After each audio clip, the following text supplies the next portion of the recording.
Good morning and welcome back to second year modern philosophy.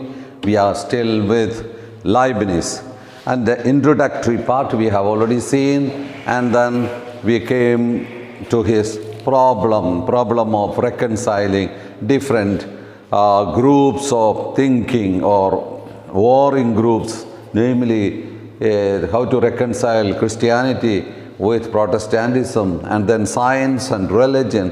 All those things I had already said, and then we said something more about his the problem of knowledge, the process of knowledge, as he believes in. He holds on to the theory of innate ideas, and then, well, two principles of truth and proposition. Yes, and then we slowly moved into his philosophy of knowledge. And in the philosophy of knowledge, the process of knowledge that we have already finished, and we said neither the philosophy propounded by Descartes nor the explanation of the substance by Spinoza were acceptable to Leibniz. The reason is very simple. In the last class beautifully explained, but in one sentence. Yes, substance presupposes extension and thought. That was the philosophy of Spinoza. There is only one substance and two attributes, known attributes. God has infinite, substance has infinitely many attributes. Those things already explained, but only just bringing it here. And then of which we know only two, because that is the way we are here on earth, namely thought and extension. Therefore, according to him, the supreme reality must be at least mental, means with thought, and extended. Clear? And so, coming back now to the philosophy of Leibniz, well, Leibniz says, well, this is okay, but then the problem, extension presupposes motion and rest. Okay. So a thing can be in motion or in rest. Therefore, extension presupposes force. Why force? To move and to be at rest, well, you need energy or force. Therefore, for him, force is something very important. Therefore, we go into the doctrine of force. What I had dictated last time, I just read once again. For Leibniz, this notion of substance was inadequate because it blurred the distinction among God, humanity, and nature. In other words, substance, if you say, well, there are various types. Yes, God is supreme, and then human beings, and then the animate and inanimate world. Yes, they are to be accounted for. The variety, the difference is to be also safeguarded, taken care of, protected. So that's what he said. So Leibniz accepted Spinoza's single substance theory and his mechanical model of the universe, but not presented such a unique theory of this one substance that he is able to speak of the individuality. In other words, the individuality of the substance could not be safeguarded, protected by Spinoza. Therefore, the transcendent God and the reality and purpose and the freedom of the universe are to be also taken care of. Therefore, extension presupposes force. That is how we finished the last class. And now, the doctrine of force. That is what we are going to see. Philosophy of the world. Second point, the doctrine of force. Doctrine of force. Okay.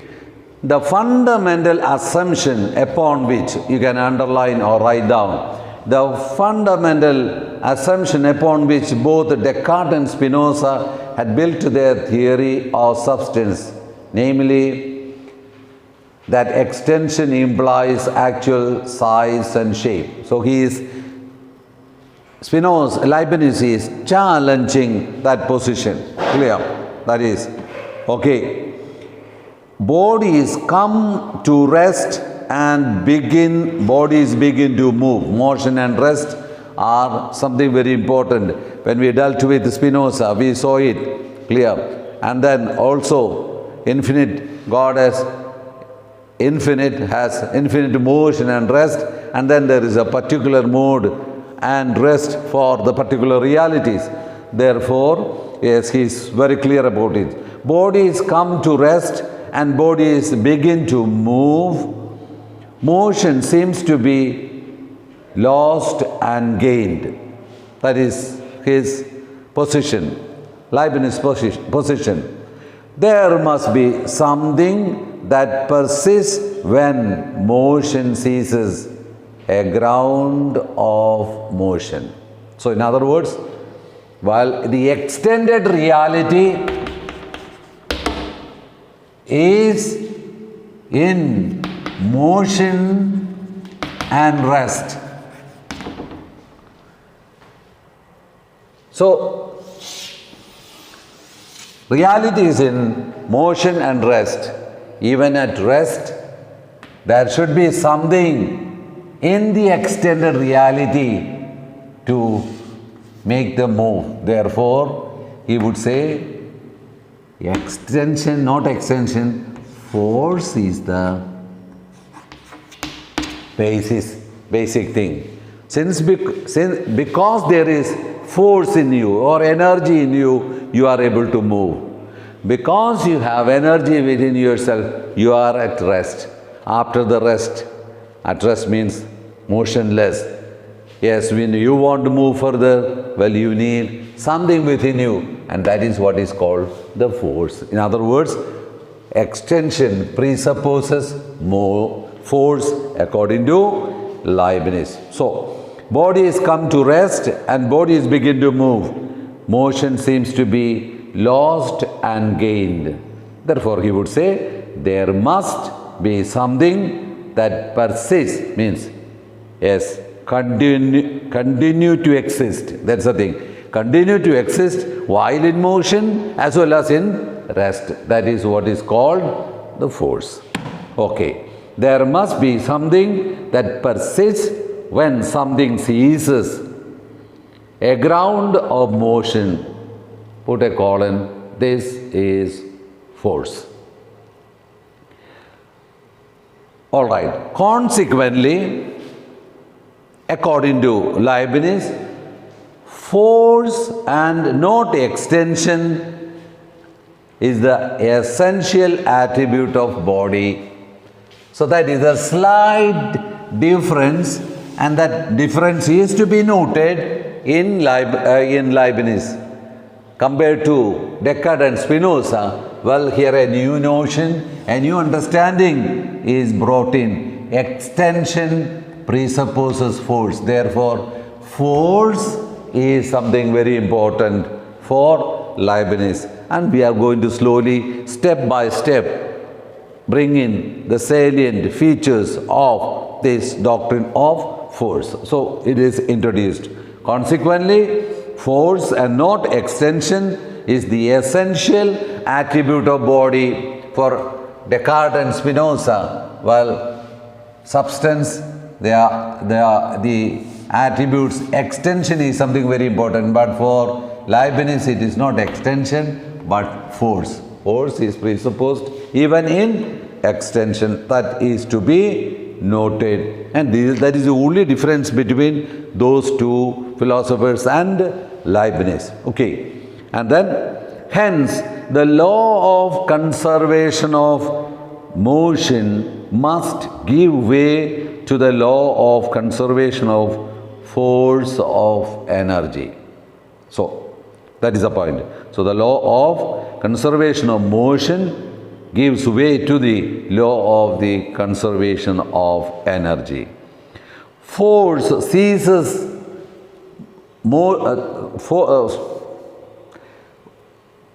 force causes motion in bodies and keeps them in motion.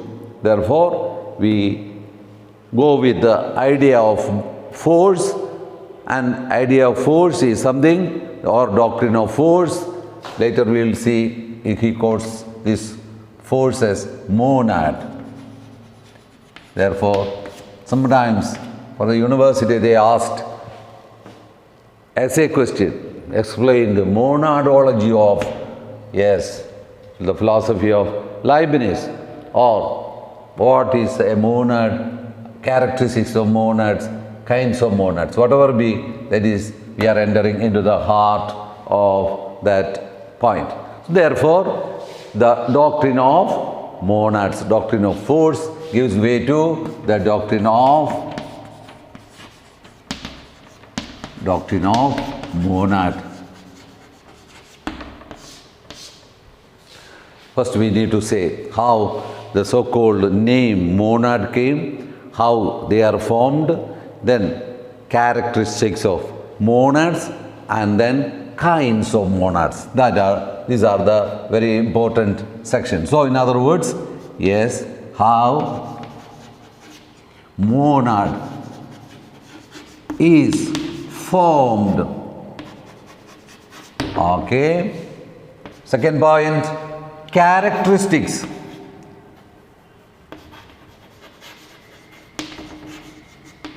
Characteristics of monads or monad, then kinds of monads. Suppose if the university is asking an essay question, you don't have to go on with all what is taught. Well, we need to say something about a short paragraph about Leibniz and then enter into the theory proper. Well, that is something very important. And this is what is the question, not anything else. You don't have to go to his politics, morality and all that is. The doctrine of force. Force extension presupposes. You say something about, a paragraph about, Descartes and Spinoza. What is their understanding of substance, and how many substance in Descartes and how many substance in Spinoza, and then slowly jump into the doctrine of monads according to Leibniz. So, unlike in Spinoza and in Descartes, Leibniz holds that extension presupposes force, because extended reality is in motion and rest, and even while it is in motion, it needs energy. While at rest too, it needs energy. Why? If it needs to move further, it needs. Therefore, extension presupposes force. Finish it. And then the doctrine of force explained. Then doctrine of monad. So that is what we are going to explain. What is a monad and how the monad is formed, characteristics of monad, and then kinds of monads. That's the thing. So it is something very important. Okay. Leibniz said that simple substance, the monad, is capable of action. Motion and rest presupposes force. Therefore, simple substance, monad, is capable of action. Capable of action. What does it mean? Has the capacity within itself for action. So in other words, it presupposes force or energy. That's the point. So now how that is formed is a different thing. We are slowly coming. So Leibniz said that simple substance, the monad, is capable of action. Then this monad, when you put many monads together, well, they have greater capacity. So at bottom, yes, force. Now, perhaps for third years, we could give a little explanation here. As you go into the psychology of Freud, you will get there. Force, he speaks about at birth itself, the child is endowed with force. He calls it libido. And that libido is at work all stages of life until we die. So look at, here there is a lot of similarity. Okay, let it remain there. Okay, he added that compound substance is the collection of monads. Compound substance means, yes, many forces put together. Well, you have the compound. Yes, that is, yes, the collection of monads. Now, monad is a Greek word. Yes, monad is a Greek word which signifies unity. So, monad means unity. It can be simply, you have the fill in the blanks or match the following and all. Yes, suppose in one side monad and the other side you will find many things as unity. Monad means unity. Remember that. It's a Greek word which signifies unity or that which is one. That which is in one. Yes. United things are, yes, one. Clear. United we stand. So that is one. Or monad means unity or one. Okay. Simple substance lives, comma, souls, spirits are unities. So wherever there is force, there is oneness, there is unity, yes, or in other words, there is monad. Remember. So only one thing that you need to remember, yes, is a Greek word. Yes, monad is a Greek word, means unity or oneness or whatever. Yes, similar to that. Okay. Consequently, all nature is full of life. Nature is full of life. Why? Full of life? Because there is energy or force. Nature is full of life means nature is full of force, nature is full of energy, nature is full of unity, nature is full of monad. So all the extended realities are having its prerequisite unity, oneness or monad or called energy. So that is something to be borne in mind. Okay. Now, next point will be how he formulated or coined, maybe better, formulated monad. That is what is going to be. Monads are substances or centers of force. Well, again comes centers of force. Okay. Monads are substances or centers of force which is the ultimate reality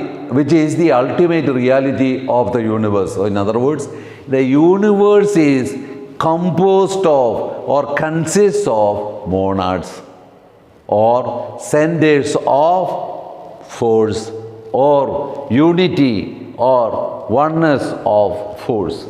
Keep that in mind. That's something very important. Yes.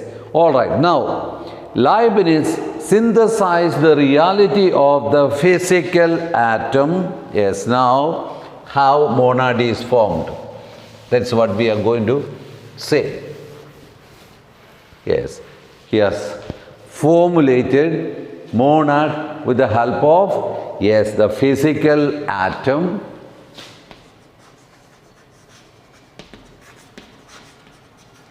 What is the speciality of atom? We need to clearly bear it in mind.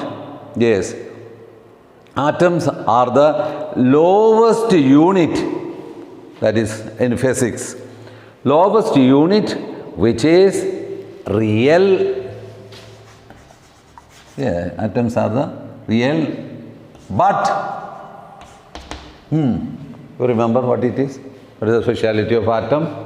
Yes, I will only look here, but then you can also give the answer. Yes, that is the lowest one. What is the speciality of the lowest one? We studied in the 9th, 10th standards, 8th and all clear. Yes, real but divisible. Remember. And then combination of monad is composed of, yes, he made the composition of mathematical point. What is the speciality of mathematical point? Mathematical point is not real,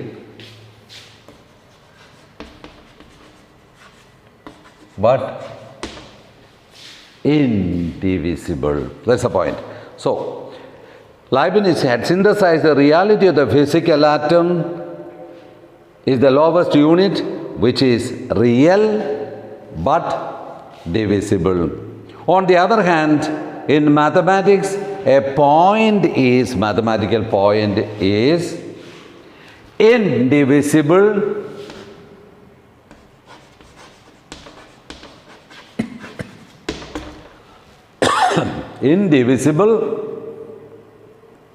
a point is indivisible but not a real entity. So, now he has combined these two and then went with this kind of a joining.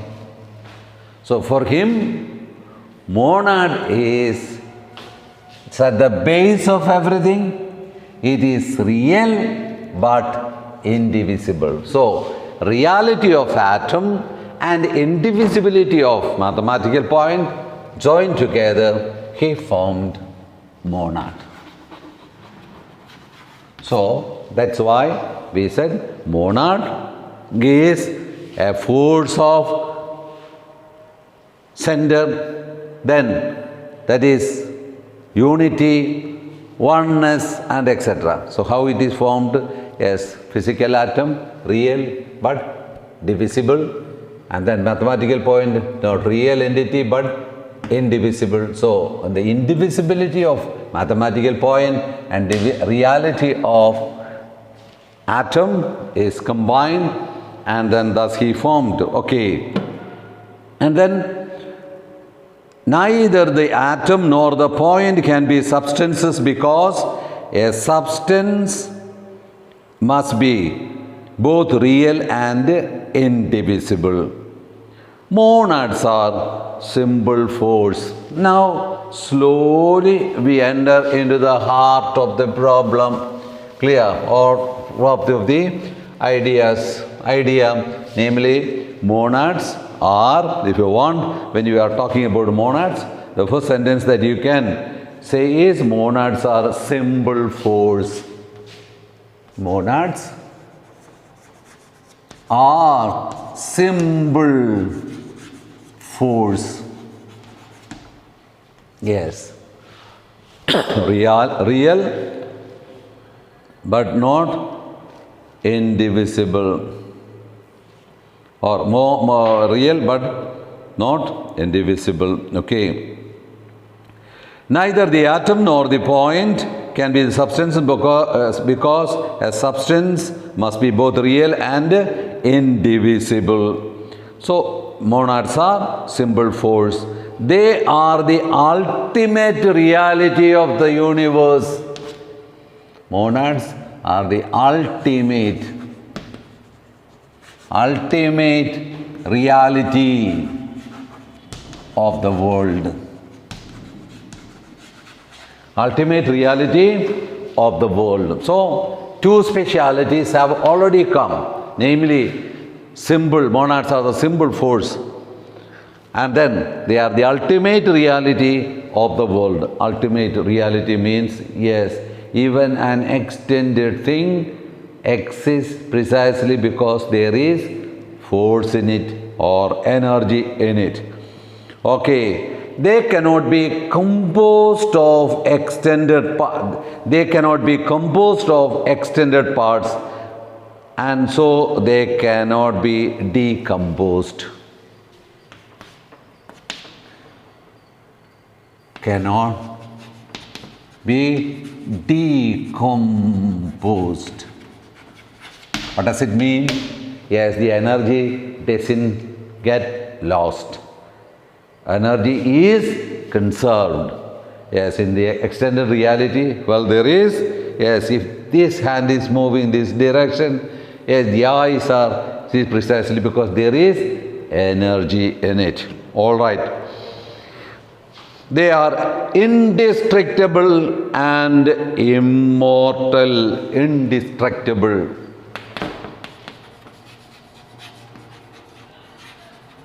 Indestructible and immortal. We are talking about, yes, monads. Clear? Okay. This doesn't need any explanation. Okay. They are eternal. They are eternal. Means they exist. The force exists forever. It cannot be destroyed. All right. Okay, extended. Okay. Indestructible, immortal. They are eternal. They are there from the ever since the creation. Clear? Eternal means, yes, it is existing from the time of creation. All right. That is a question to be, yes, addressed here in Leibniz. Now you know that it's not simply emanation, it's a creation. They are eternal, okay. They are there from the beginning of creation and will continue to exist as long as creation continues. They continue to exist as long as creation continues. Okay. Now, characteristics of monads. Well, that is something now we need to see too. After having said about is a simple force, ultimate reality, cannot be composed, they are indestructible, they are immortal, they are eternally present as long as creation exists.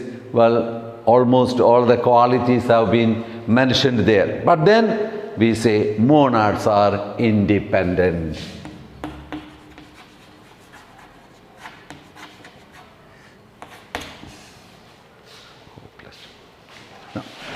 Monads are independent. No problem. Continue. Choke problem only. Monads are independent as physical influence on the inner being of another monad is possible. They are dynamic characteristics. They are not dead, they are active because we said is simple force of reality and they are the ultimate reality. So they are dynamic. All right. Then dynamic, they are dynamic. They have their own principle of activity. That means internal dynamism.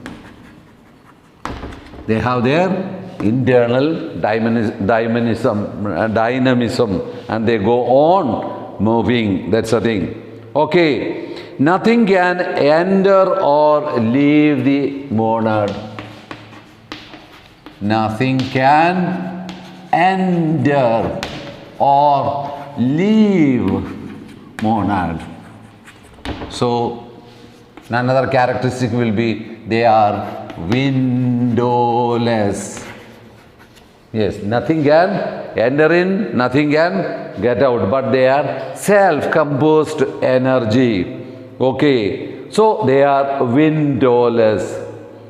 Whatever changes take place in the monad occurs only within itself. All changes takes place within itself. So they are windowless, therefore nothing can enter in, nothing can get out. Whatever changes take place in the monad occurs only within itself. Each monad is the microcosm or microcosm.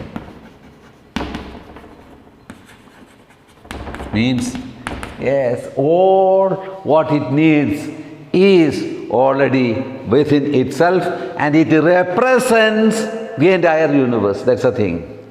Okay. All right. They are indestructible. Okay. Whatever changes take place in the monad occurs only within itself. Each monad is microcosm. Each represents the universe from its own point of view. See, each represents the universe from its own point of view. Means uniqueness of monads. That's all. Yes. That is. Then we go into now how monad is formed, characteristics of monad we said. Now we go into the next point, namely kinds of monads. The students who are listening to me will understand, well, there is, by saying, giving all these attributes to monad, what Leibniz is trying to establish is very simple. Well, we look at the world is full of varieties of items with its own energies.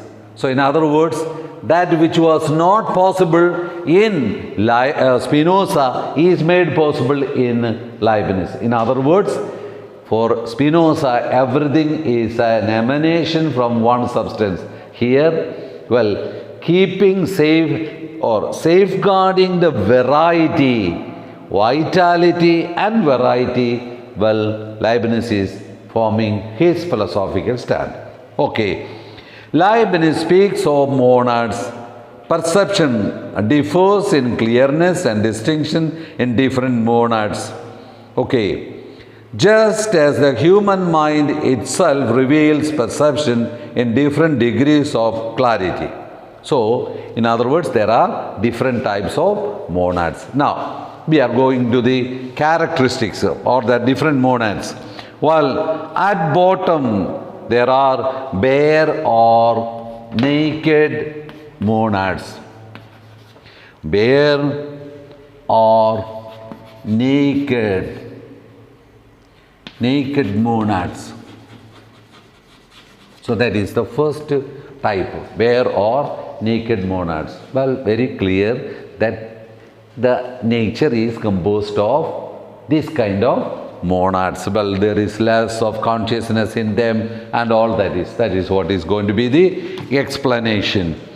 Considering their inactivity and unconsciousness and memory as found in animals. So these are naked or bare or naked monads. Yes. They are also called sleeping monads. Sleeping monads. Yes. Yeah. 5 minutes more. Last time.